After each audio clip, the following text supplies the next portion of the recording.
اعوذ باللہ من الشیطان الرجیم بسم اللہ الرحمن الرحیم اولم یعلموا ان اللہ یبسط الرزق لمن یشاء ویقدر، کیا یہ جانتے نہیں کہ اللہ ہی ہے کہ جو کشادہ کر دیتا ہے رزق کو جس کے لیے چاہتا ہے اور تنگ کر دیتا ہے جس کے لیے چاہتا ہے۔ ویقدر ان فی ذلک لآیات لقوم یؤمنون، یقیناً اس میں نشانیاں ہیں ان لوگوں کے لیے کہ جو ماننے والے ہیں۔ قل یا عبادی الذین اسرفوا، اس صورت میں یہ دو مرتبہ آیا ہے۔ قل یا عبادی الذین آمنوا پہلے آیا تھا اور اب آیا ہے قل یا عبادی الذین اسرفوا علی انفسہم۔ اے نبی کہیے اے میرے وہ بندو جنہوں نے اپنے اوپر ظلم کیا ہے۔ تمہاری اب تک کی غفلت کی زندگی، اگر تم نے یہ زندگی غفلت میں گزار دی ہے، اب بھی ہوش میں آ جاؤ۔ جنہوں نے اب تک ظلم کیا ہے اپنے اوپر، قل یا عبادی الذین اسرفوا علی انفسہم لا تقنطوا من رحمت اللہ، اللہ کی رحمت سے مایوس نہ ہو، ان اللہ یغفر الذنوب جمیعا، اللہ تعالیٰ سارے گناہ معاف کر دے گا، لیکن اس کی شرط ہے توبہ کرو اس کی جناب میں۔ آج توبہ کرو خلوص دل کے ساتھ، چاہے پوری زندگی 70 برس کی ہے کتنی بھی ہے، اللہ تعالیٰ اس کے گناہوں کو صاف کر دے گا، خلوص دل کے ساتھ توبہ۔ اور توبہ کی شرط یہ ہے کہ حرام خوری چھوڑو، غلط کام چھوڑو، معصیت کو ترک کرو، اس کے بغیر توبہ نہیں ہے۔ یہ ہم پڑھ چکے ہیں سورہ الفرقان کے آخری رکوع میں، الا من تاب وآمن وعمل عملا صالحا فاولئک یبدل اللہ سیئاتہم حسنات وکان اللہ غفورا رحیما ومن تاب وعمل صالحا فانہ یتوب الی اللہ متابا۔ عمل جب تک درست نہیں ہوتا تو توبہ کیا خاک ہوئی؟ توبہ وہ ہے کہ عمل درست ہو جائے۔ انہ هو الغفور الرحیم، یقیناً وہ غفور الرحیم ہے۔ وانیبوا الی ربکم، اور اپنے رب کی طرف رجوع کرو، واسلموا لہ، اور اس کے فرما بردار بن جاؤ، اب بھی بن جاؤ، من قبل ان یاتیکم العذاب ثم لا تنصرون، اس سے پہلے کہ تم پر وہ عذاب آئے اور مسلط ہو جائے اور پھر تمہاری کہیں سے کوئی مدد نہیں کی جا سکے گی۔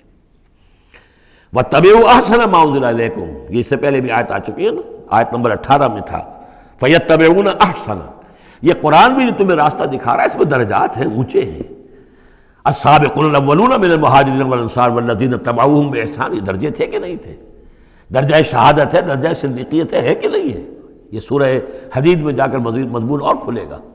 تو اونچے سے اونچے درجے کی طرف چلنے کی کوشش کرو۔ واتبعوا احسن ما انزل الیکم من ربکم، اور جو کچھ تمہارے رب کی طرف سے تمہاری طرف نازل کیا گیا ہے اس میں سے جو بہترین درجے کی شے ہے اس کی پیروی کرو۔ من قبل ان یاتیکم العذاب بغتۃ، اس سے پہلے کہ عذاب تم پر اچانک آ دھمکے، وانتم لا تشعرون، اور تمہیں اس کا گمان تک نہ ہو۔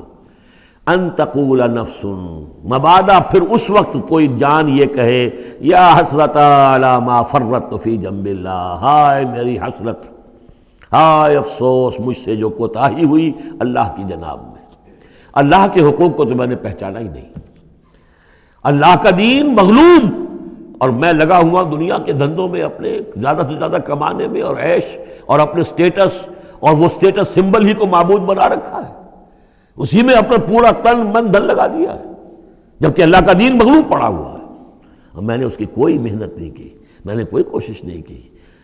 یا حسرتا ان تقول نفس، کہ کوئی جان کہے اس دن، یا حسرتا ہائے افسوس، علی ما فرطت فی جنب اللہ، جو اللہ کے جناب میں، اللہ کی جانب مجھ سے جو کوتاہی ہوئی، میں نے کمی کی۔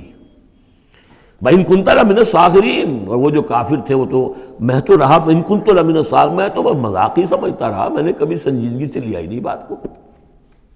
I never took it seriously۔ اور تقول لو ان اللہ ہدانی لکنت من المتقین، یا تم کہو کہ اگر اللہ نے ہدایت دی ہوتی تو میں بھی ہو جاتا متقی۔ گویا کہ یہاں اپنے اس چوائس کی نفی کر رہے ہو۔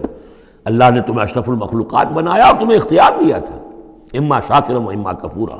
او تقول حین تری العذاب، یا وہ کہے جب کہ وہ عذاب کو دیکھے، لو ان لی کرۃ فاکون من المحسنین، اگر مجھے لوٹنا نصیب ہو جائے کسی طریقے سے، ایک دفعہ اگر مجھے دوبارہ لوٹا دیا جائے پھر تو میں محسنین میں سے ہو جاؤں گا، پھر صرف متقی نہیں، صرف مسلم نہیں، صرف مومن نہیں، محسنین پہ میں شامل ہو جاؤں گا۔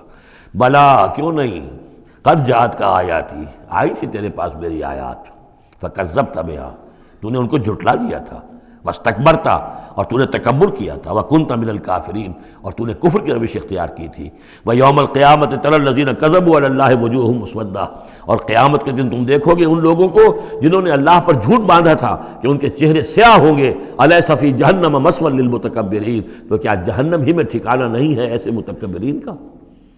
وینجی اللہ الذین اتقوا بمفازتہم، اور اللہ تعالیٰ نجات دے گا ان کو جنہوں نے تقویٰ کی روش اختیار کی تھے، اور پہنچا دے گا ان کی کامیابی کی جگہوں پر، جو ان کے مقامات ہیں ان تک پہنچا دے گا۔ کسی کا کوئی مقام ہے، کسی کا کوئی مقام ہے، یہ صدیقیت کا مقام ہے، یہ شہداء کا مقام ہے، یہ انبیاء کا مقام ہے۔ لا یمسہم السوء، انہیں نہیں چھو سکے گی کوئی بھی تکلیف، کوئی برائی، ولا ہم یحزنون، اور نہ ہی وہ حزن سے دوچار ہوں گے۔ اللہ خالق کل شیء وہو علی کل شیء وکیل، اللہ تعالیٰ ہر شے کا خالق ہے اور وہ ہر چیز کا نگران ہے اور ہر چیز کا ذمہ دار ہے۔ لہو مقالید السماوات والارض، اس کے لیے ہے تمام کنجیاں آسمانوں کی اور زمین کی۔ والذین کفروا بآیات اللہ اولئک هم الخاسرون، اور جن لوگوں نے اللہ کی آیات کا انکار کیا وہی ہے تباہ ہونے والے اور گھاٹے میں رہنے والے۔ صدق اللہ العظیم۔